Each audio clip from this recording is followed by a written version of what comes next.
So shalom, everyone. Good morning. Welcome back to another beautiful class as we continue our journey through Tanya. We are in the midst of chapter 36, which has been a foundational, a stunning chapter to really understand the inner works of us, of our soul, of the purpose of why we're here, which is really what we've been analyzing now and dissecting in chapter 36. I will be pulling up the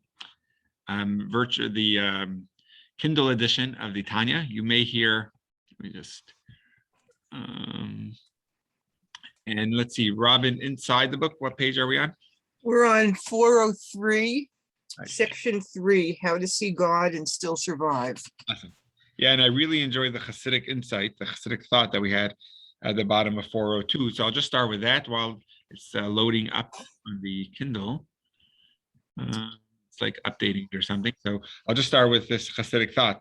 When we say that a mitzvah is the divine will, people usually imagine that we are playing an authority game. You have to do this because it is the divine will. Mystics, however, mean something else when they invoke the idea of a higher will. Break through that obscuring force and bring his troop. Sorry about that. They are trying to convey that this act represents the fulfillment of a very deep urge on the part of God, a yearning which transcends reason. So I found that to be awesome, to really see that the desire of God is really the inner workings that is beyond any reason. So when a person wants something, they can't always logically explain why this is what they want. It just is. I may have shared this last week. There's sometimes a debate in the Talmud where someone asks the other person a question to refute his opinion, but usually the person would respond back the logic behind his opinion, but sometimes they're quiet. They don't have a response, not because they gave in, they're surrendering to the other person's opinion, just because where they're coming from is transcending any logic. They know it's right from a deeper place. They have that desire, knowing that's the truth. So God's truth, God's inner desire is to have a home in this world. That's his inner.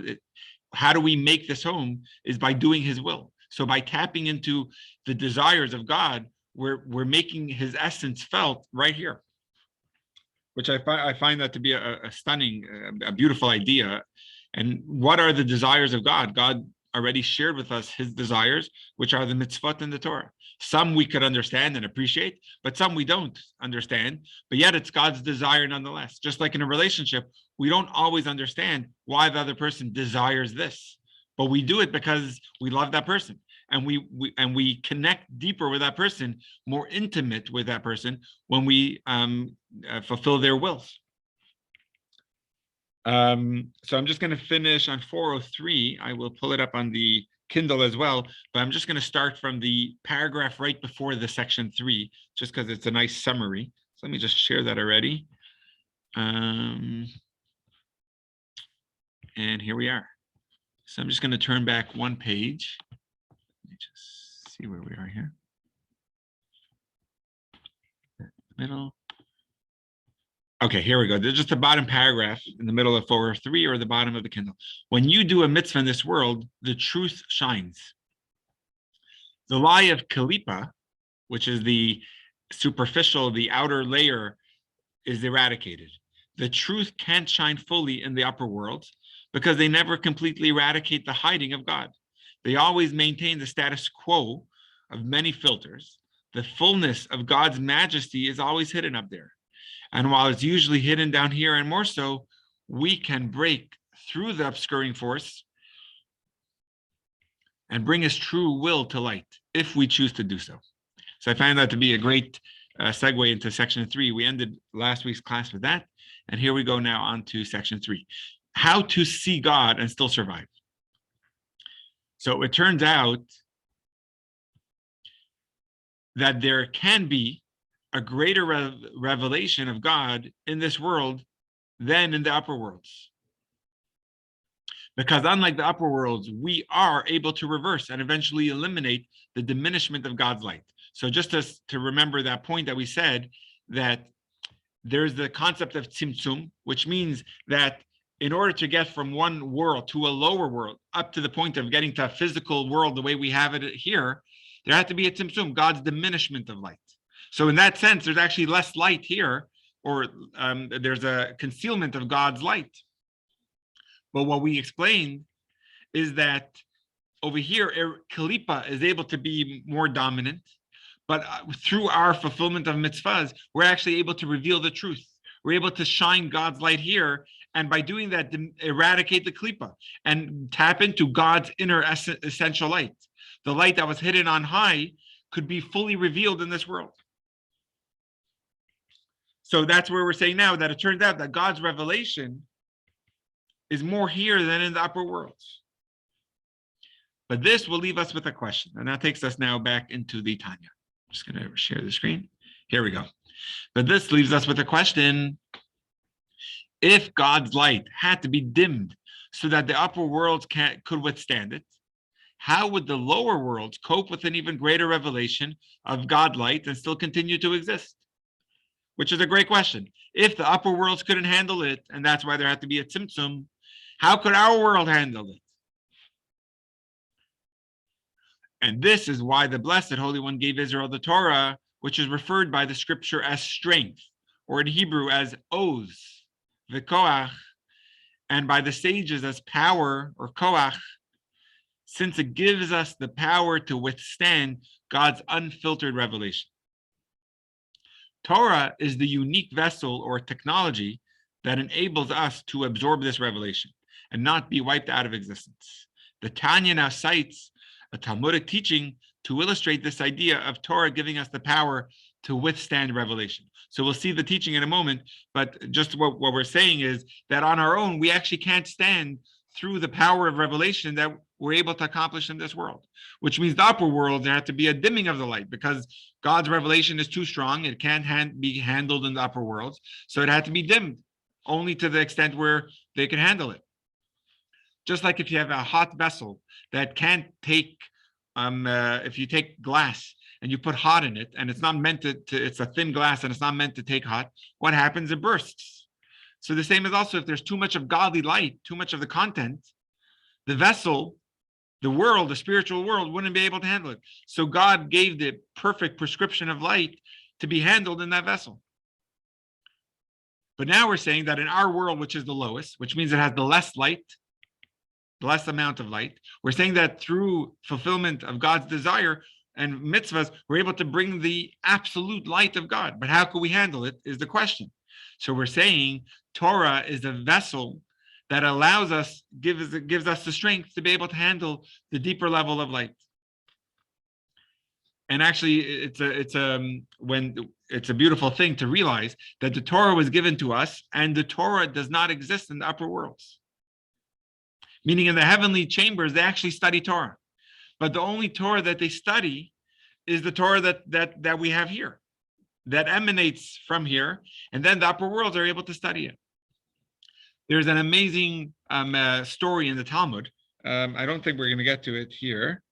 No, we're not going to get to it. So I'm just going to tell you, there's a crazy story in the Talmud. And for those that appreciate archaeology, you see the stories of where the yeshivas, the academies, of where these stories took place in Upper Israel, in the Galilee, which is actually where the main part of the Talmud was discussed and was authored.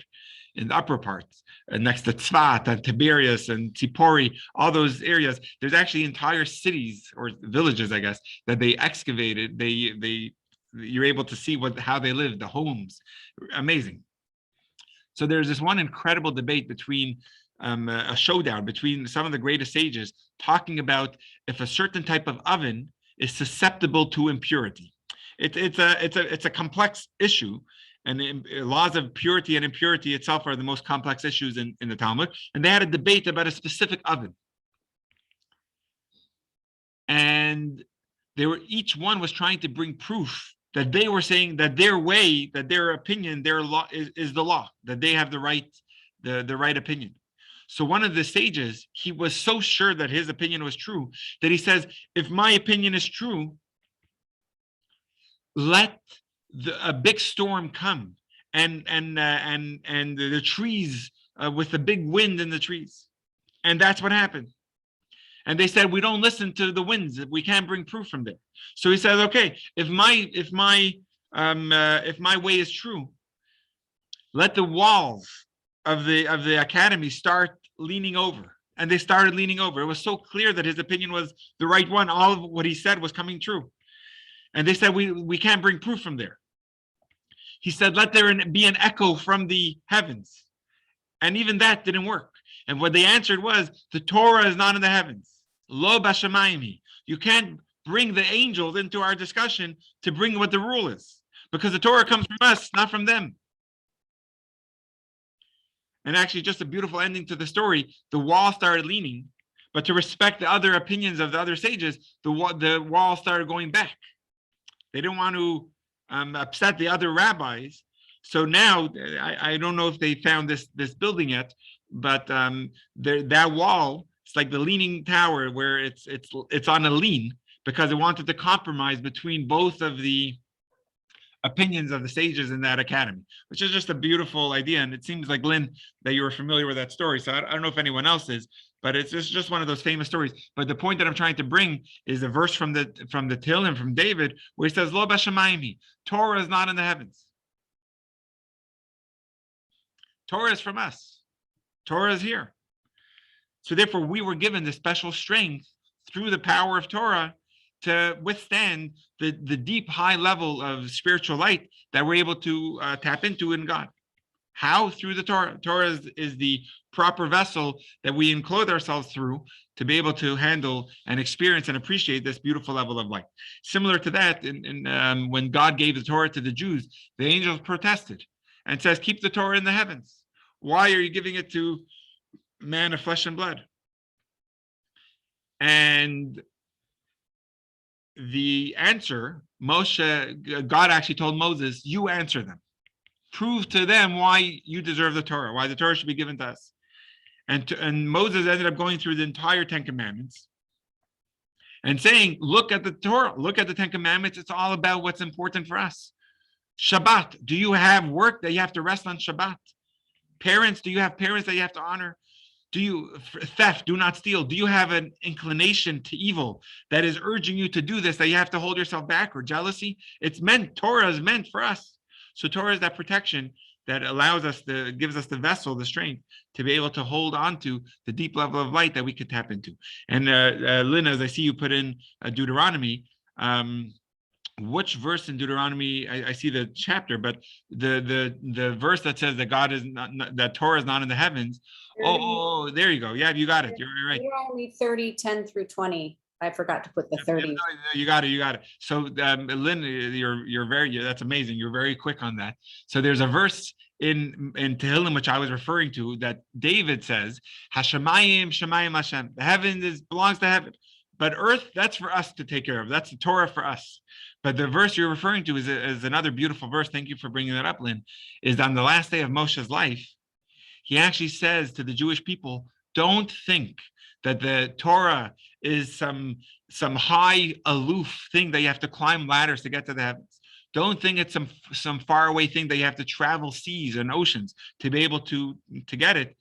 No, Torah is right here. And actually, the reason why I'm very excited that you brought that verse is because the verse that Moshe then tells them how near Torah is the theme of this entire Tanya. The entire Tanya is to elaborate. That's what he says on the index page, on the front page of the Tanya. He says, my job here, the Alter Rebbe says, is to explain the verse of Moshe that says, Kikar v'lecha davar ma'od, that this matter, the Torah, is not in the heavens. It's very near to you, in your mouth, in your heart, so that you may do it. And that's actually one of the main verses that over and over Tanya gets back to explain how it's in your mouth and in your heart. And the main thing is lasoto, which is to do it, which is what we're learning right now. The main thing is the action. And we're seeing how it's very near to us. Thank you for bringing that up. All right, sorry. So we'll continue inside. I think we're going to give a proof from the sages to prove that the Torah is the proper vessel for us. We're on the bottom of the Kindle, I think on the top of 404. Yep, exactly. Let's see. As in the teaching of our sages of blessed memory, that God grants power to tzaddikim. Tzaddikim are the righteous ones, enabling them to receive their reward in the future, in order that they will not be completely obliterated by God's light, which will be disclosed in the future without any filter. So in the future, which is the time of Mashiach, God's light will be fully exposed. There will be no more filters over God's light, meaning we will be able to see God's light in a clear, open fashion. But how could we appreciate it? That's the reward to the tzaddikim, that they won't be obliterated from the high, intense light through their Torah study that they have now. The Tanya now cites 3 scriptural verses that depict an undiluted revelation in the future that we will nevertheless be able to withstand. So here's 3 verses taken from different places in the Torah, in Tanakh, that show us that the Torah is what allows us to appreciate this revelation, even though it's going to be so intense and so undiluted. As the verse states about the time of Mashiach, it says, your divine teacher, which is referring to God, will be enrobed no more. He will no longer hide himself from you with a robe or filter, and your eyes will see your teacher. Both of those are from Isaiah. And another verse states, for they shall see God eye to eye. And another verse states, the sun will be no more your light by day, for God will be an everlasting light for you, etc. So I don't know the details of the verses, like meaning what is exactly does it mean that the sun will not be shining anymore? I don't know the details offhand right now, but the point is the same in all 3 verses, that there will be this high, intense, undiluted light of God, but we will be able to handle it because of the vessel of the Torah that we have. So for example, ladies, gentlemen, like right now we are studying Torah, that even though we don't see it, but that's actually allowing us to strengthen our vessel, so that when Mashiach comes, we'll be able to experience and tap into a deeper revelation of God's light and be able to appreciate it and be able to handle it because of the vessel that we are training ourselves to strengthen. So just like when a person, you can't expect a person to run a marathon in a day, be able to run all those miles or kilometers. It takes training. And the more you train, the more you could handle the marathon, the bigger chance you have of succeeding. So the same is also the Torah is the vessel, like the training that allows us at the finish line in the time of Mashiach to be able to reach it, to be able to handle it, to be able to succeed in it. Okay, section 4, the purpose of creation completed. And it's known from the Talmud. This is taken from the last chapter of Sanhedrin. And I just want to tell you that the last chapter of Talmud, of the tractate of Sanhedrin, which is a tractate that talks mainly about laws. It talks about the Supreme Court and all the different laws of how to, grill the witnesses to make sure they're saying the truth, and the different oaths that have to be handled, and all the laws about the Supreme Court in Israel. But the last chapter talks about the laws, talks about Mashiach, a description. It literally goes somewhere around 15 or 16 pages of Talmud, which is pretty long, talking about Mashiach. It actually talks about Mashiach's name, and I'm a little biased, but one of the names it says Mashiach will be is Menachem. Just important for you guys to know.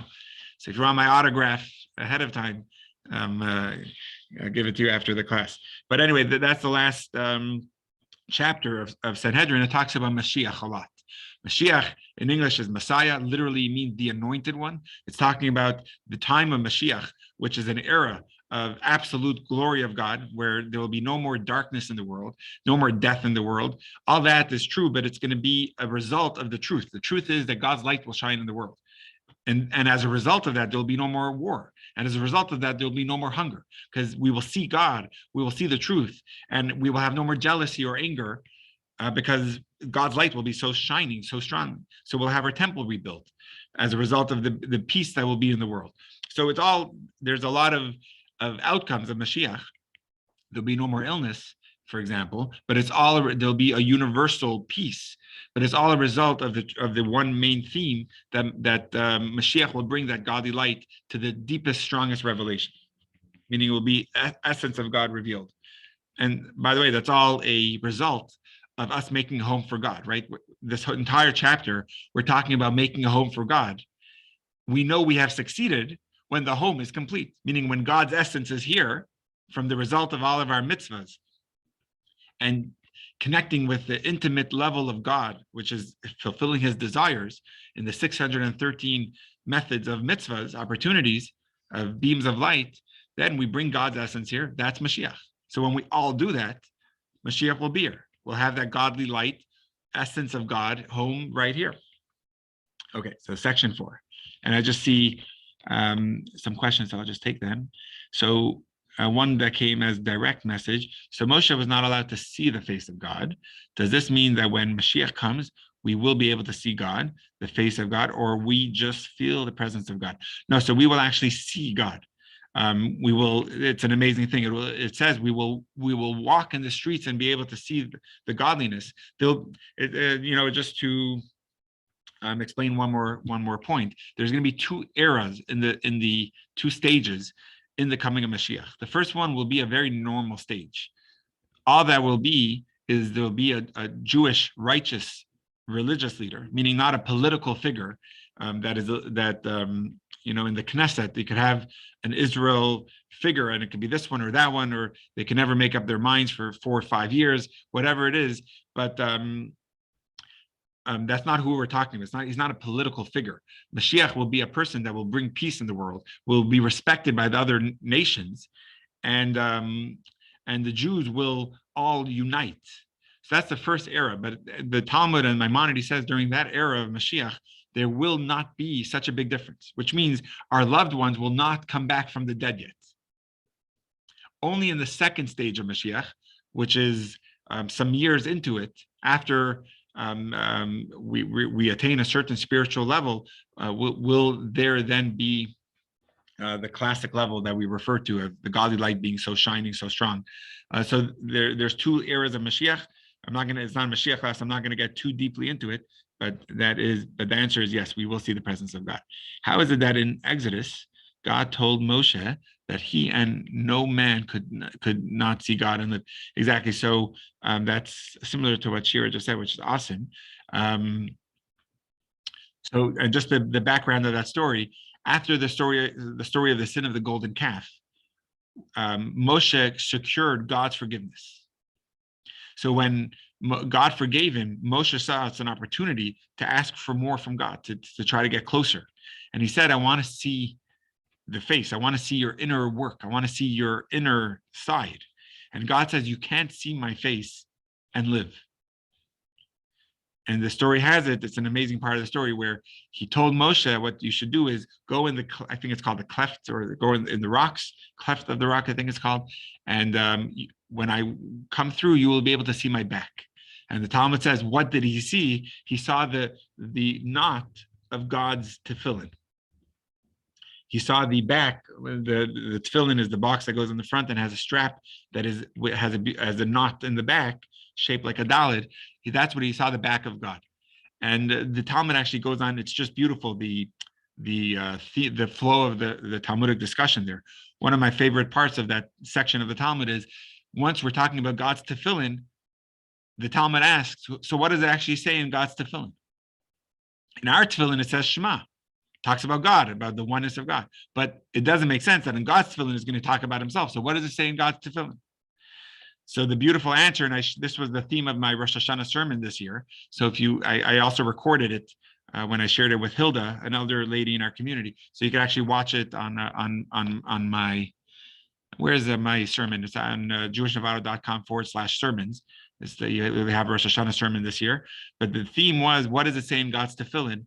It says, Mika Amcha Yisrael, go echad baretz. Who is like my people Israel, a unique nation on the earth?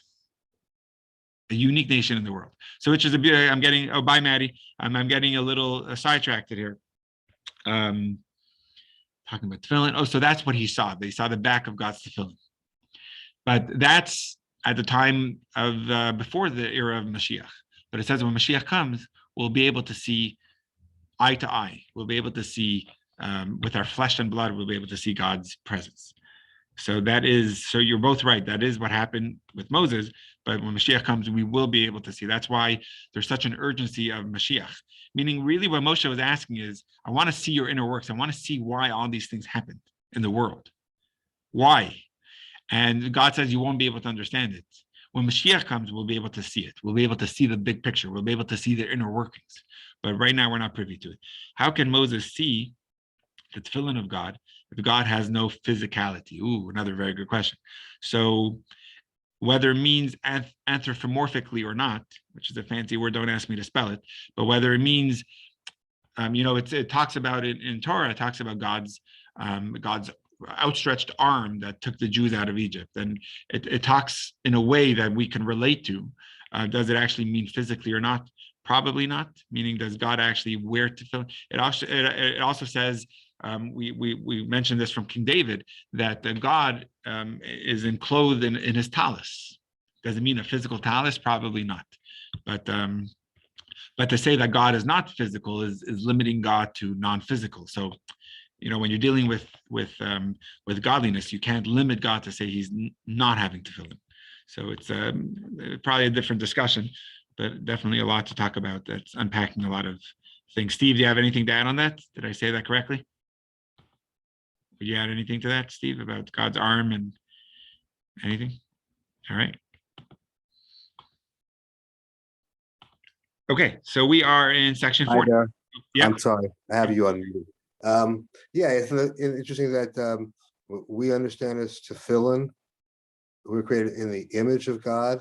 So God's tefillin is real, and our tefillin is an image. Like our hand is an image, and God's has a real hand. So we don't know what real tefillin look like because God has it on maybe all the time, and what we have is an image of that. That's a nice perspective. I didn't think of it that way, but the real one is by God. We just have an image of an arm or an image of tefillin. Thank you, Steve. Where is that from? It's Manus Freeman. Beautiful. So that's from Manus Friedman. So you can always count on Steve for these deeper discussions. That's Steve. Awesome. I think what's really nice that I'm assuming Manus Friedman spoke about that for a half an hour or an hour, and that you're able to pin it in a 10-second response. That's awesome. So Yeshiko, thank you for that. Okay, section 4. Here we go. The purpose of creation completed. And it's known from the Talmud that the ultimate and complete purpose of the world's creation, which means the reason why it was created to begin with, is I think for the Messianic era, especially the time when the dead will be revived. So if you remember, just in that discussion, Shira, from your question, I said that there's different eras. So especially at the time when the dead will be revived, which is the final era, the final step, or the final climax, I guess I would say, the climax of Mashiach, that will be, just going back, that's the ultimate purpose of creation for that Mashiach time. The Talmud's assertion that the world was only created for Mashiach fits well with the central insight of this chapter. While each good deed partially fulfills the divine intent for which the world was created, which is that the Sitra Achar is subdued and darkness is transformed to light, the truth that nothing exists outside God will only be fully demonstrated when Klippa is eliminated completely. And that will be, generally speaking, in the Messianic era. Although the absolute eradication of Klippa will take place later on at the time when the dead will be revived. So this is just, this is obviously very foundational, and we're actually, God willing, going to finish I'm hoping we're going to finish the chapter today, but this is, every paragraph I think is just beautiful and foundational, that when Mashiach comes, the ultimate purpose will be fully completed, which is that Klippa will be fully eradicated. There'll be no more darkness. There'll be no more external, outside, superficial parts. It will all be essence of God. So every mitzvah we do, we are eliminating some of the Klippa, but the full eradication of it will be with the coming of Mashiach. And also a glimmer of the revelation already has been at the giving of the Torah at Mount Sinai. As the verse states, you were shown a vision through the heavens to know that God is the only God. There is none besides him, which is a famous verse from Deuteronomy, implying that you were actually shown God. So since God says you were shown God means in a way that could be perceived with a sensory vision. We were able to see God. So a glimmer of this we already had by Sinai. By that revelation at Sinai, we had a glimmer of what it will be like when Mashiach comes. The sensory vision. As the verse states, and all the people could see the sounds which God spoke, which obviously makes no sense. Look at the next line. They saw that which was audible, which is impossible to see under any other circumstance. And our sages of blessed memory explained that they would look eastward and hear the first commandment, I am, etc. And then they would hear subsequent commandments from all different directions, the 4 compass points from above and below. As the Tikkun Zohar explains, there was no place to be found above or below from which he did not speak to them. So just to, everyone sees me, yeah? Just to explain that little point, when Mashiach comes, it'll be fulfilled in the fullest measure. The revelation of God in a sensory way, eye to eye, essence of God, open and revealed. Klipa will be eradicated completely, which is the fulfillment of our performance of mitzvah, which allows that. And the Torah is giving us the strength to be able to stand and enjoy and appreciate that revelation. We had a glimmer of it by Mashiach, by Sinai, which one of the verses about Sinai, it's so peculiar, it makes no sense, where it says that we saw the Chala'am roim et hakolot. We all saw the sounds. You can't see sound. You hear sound. So it says we saw the thunder and we heard the lightning, something that just doesn't add up. But it's because by Sinai, we were able to see things deeper that without it, usually they're hidden from us. But Sinai, we were able to have that revelation.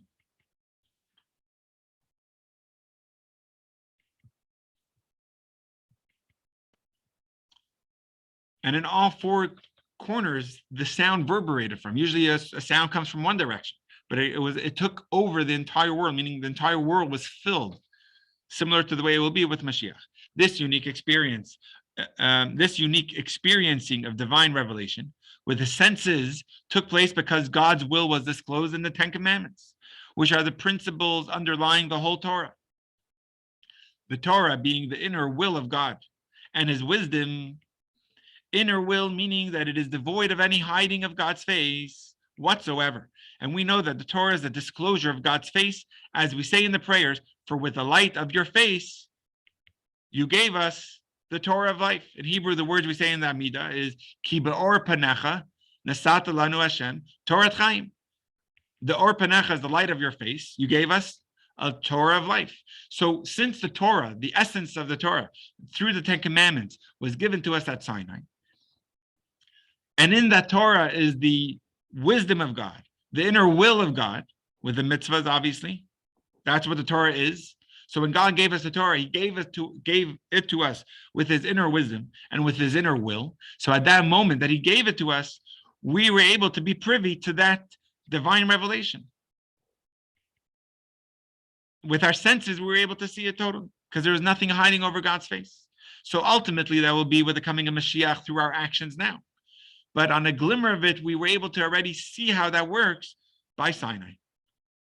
So the experience at Sinai was essentially the Torah's mission statement. And since the purpose, I didn't see it this way. This is really nice.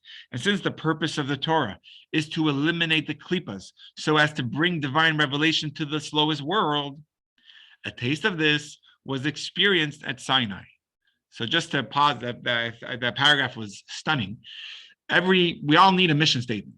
When a business starts, they have a mission statement. Actually, the Rebbe in 1951, when he became Rebbe in a synagogue in Brooklyn, on the first yahrzeit of his father-in-law, the previous Rebbe, he said, in America, everyone wants a mission statement. And they want something that catches the eye, something novel, something different. So he says, the mission statement of Chabad my mission statement for the 7th generation of Chabad, which is an amazing thing that the Rebbe, worded it that way. He says that there's 3 loves. There's the love of God, there's the love of Torah, there's the love of Israel, love of a fellow.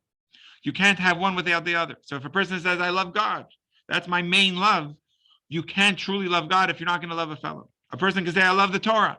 You can't truly love the Torah if you're not going to love a fellow Jew. That's his mission statement, which is really what Chabad is. The Rebbe's leadership was and is in a nutshell. But what he's saying now is the Torah being given at Sinai was the mission statement of what God wanted to fulfill through the Torah's revelation, through the Torah's giving. So that's why, which is that the whole purpose of why the Torah was given is for darkness to be eradicated, for the light of God to be fully manifest in the world, which ultimately will be when Mashiach comes. But that's our mission statement. The reason why God gave us the Torah is to be able to bring God's light directly into this world through the fulfillment of his mitzvot and through the wisdom of his Torah that we study. We connect with God's inner essence and are not bogged down by any concealment or a klipa hiding over God's face. So therefore, by Torah, by Sinai, which was the mission statement being shared, God did this accomplishment of showing us how the ultimate will look.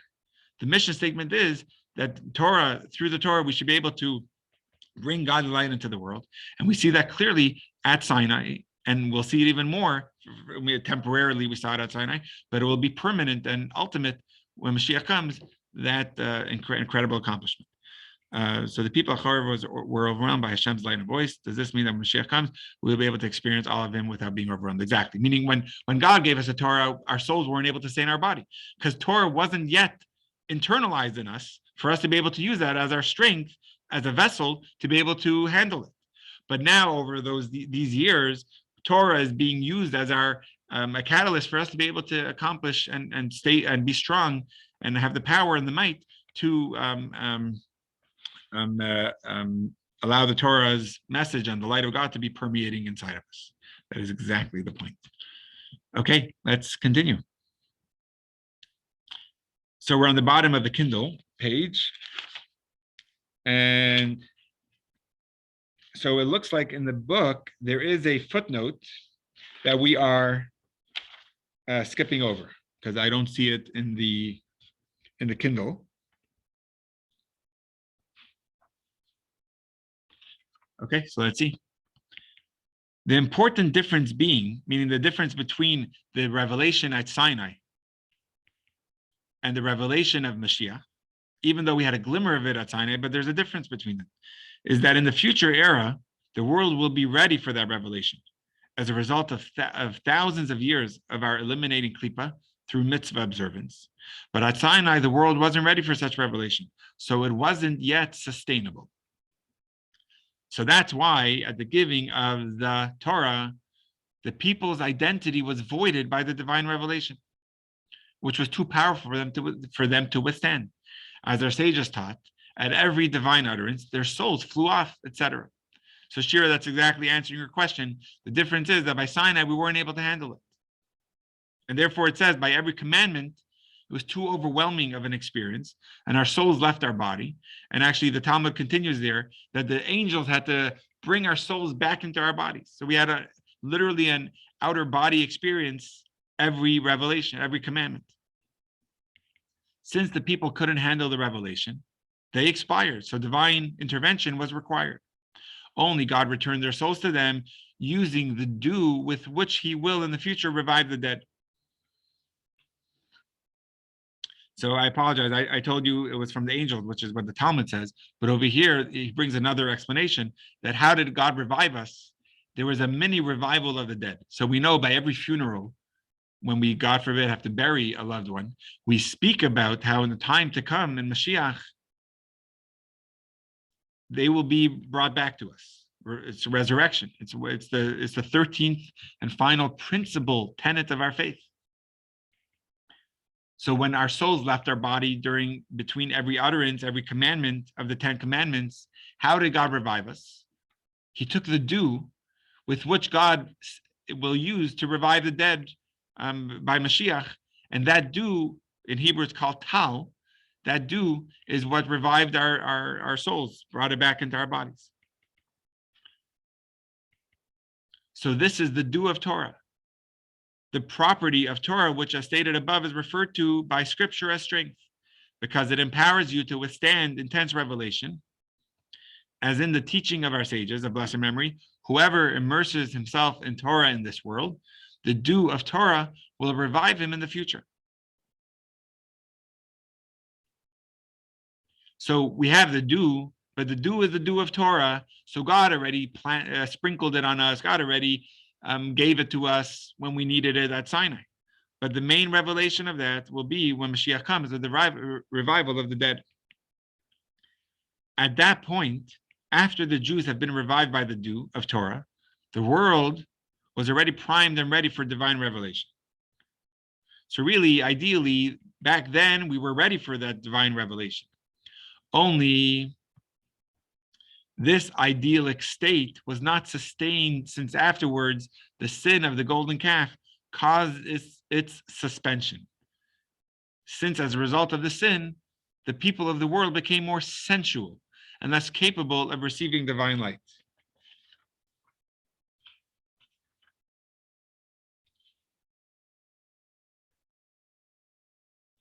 Amazing.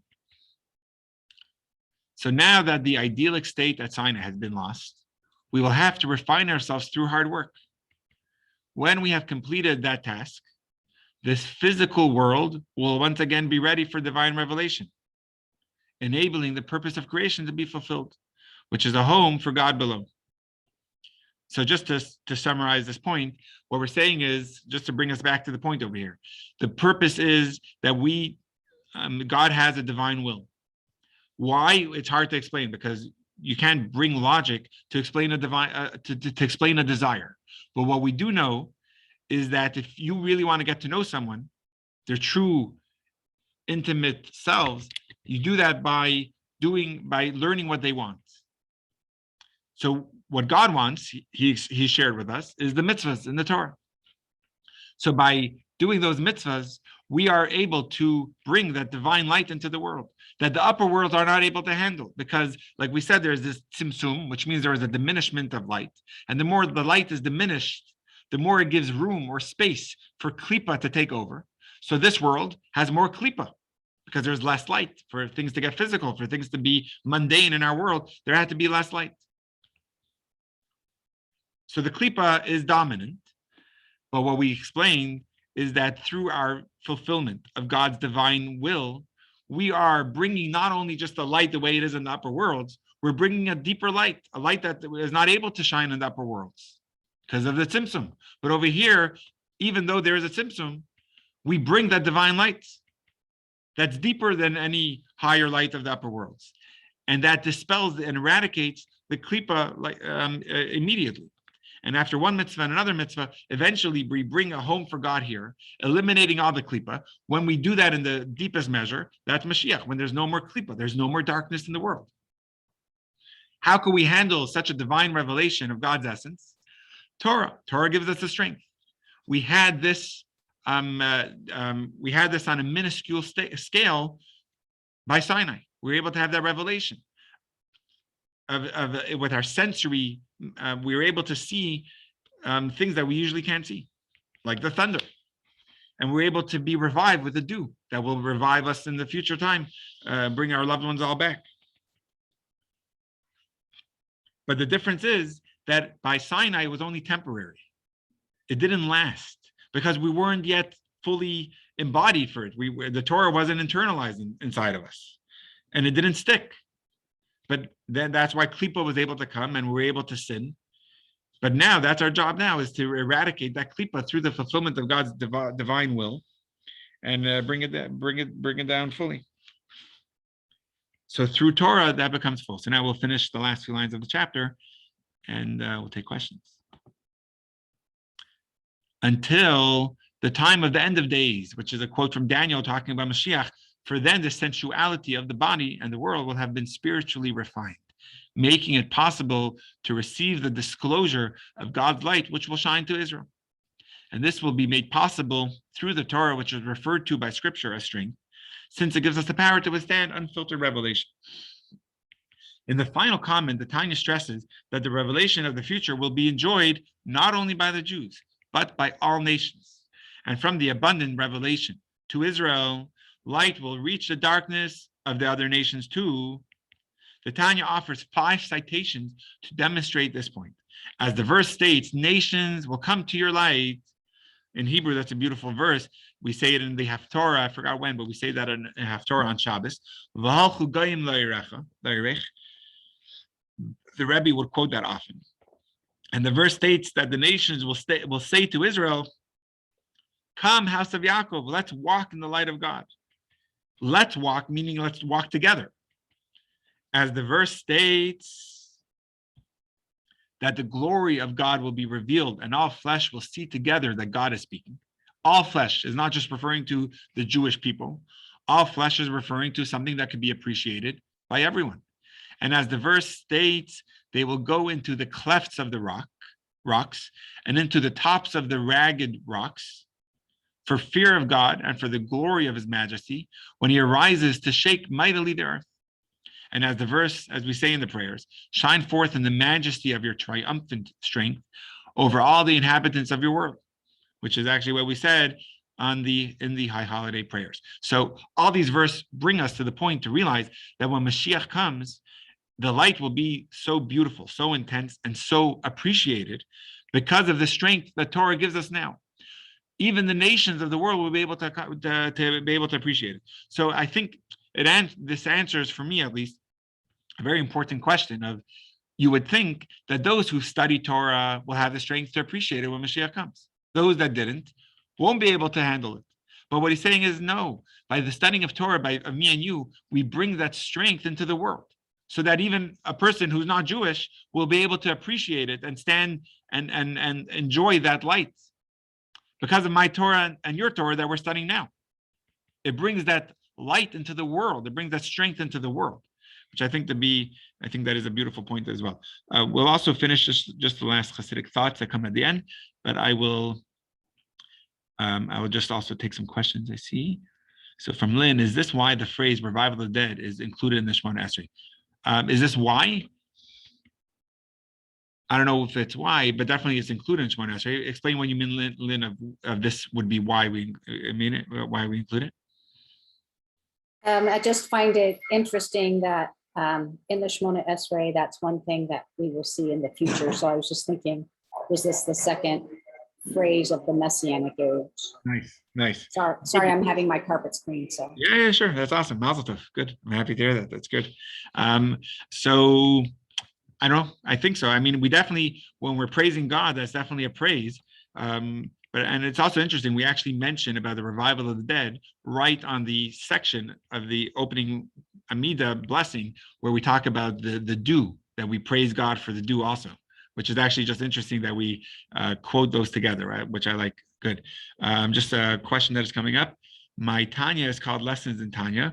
Maybe I'll also tell the page. You know what? I don't have. It will be too hard for me, Mrs. Berger, to have another Tanya in front of me. As it is, I'm on the Kindle and the hold on one second, on the Kindle and the practical Tanya.